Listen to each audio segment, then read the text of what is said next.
Let's talk food pictures. Alright, so I'm going to bet some of you have tons and tons of food pictures.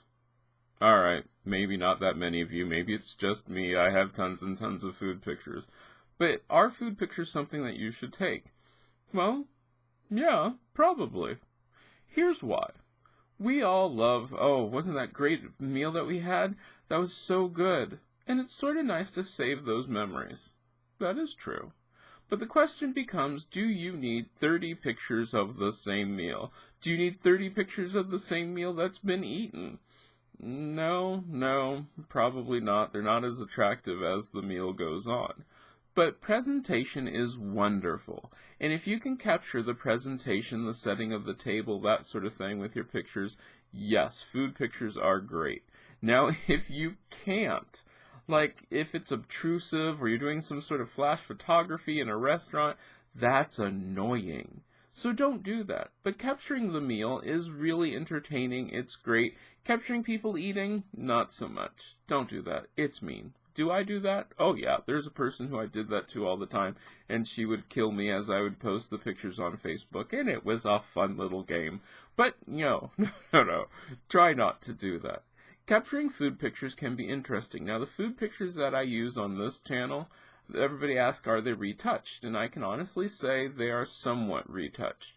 What I generally do is since I'm not a photographer in any way, shape, or form, but what I generally have to do is I have to up the levels to make sure that there's enough light, and then I'll touch up things as in, like, if there's a crumb out of place that I missed, or if there is something really bizarre going on, I'll take that out. But the food that you see is the food that you see.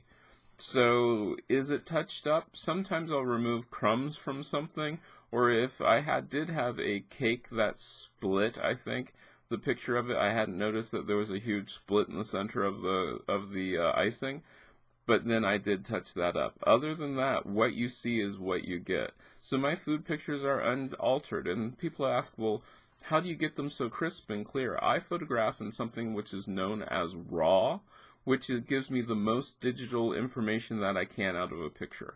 If you have a camera that can shoot in RAW, RAW is wonderful, because it just gives you all the digital information that you could possibly need, and that's why the pictures look the way that they do. Now, the food pictures that you'll see other places, they have all sorts of elaborate setups and that sort of thing. I don't have that. You don't need that.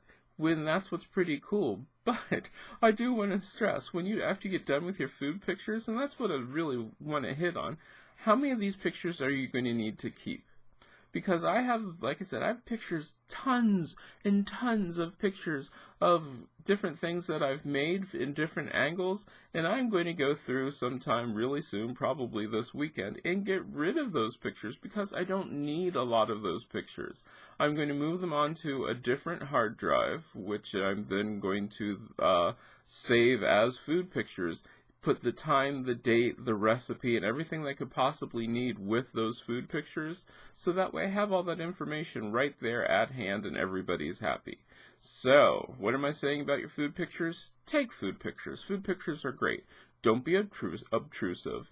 Also, think about labeling the food pictures so that we have some idea what it is, who made it, what the recipe is, where you're at, who's with you. That way you can also remember things.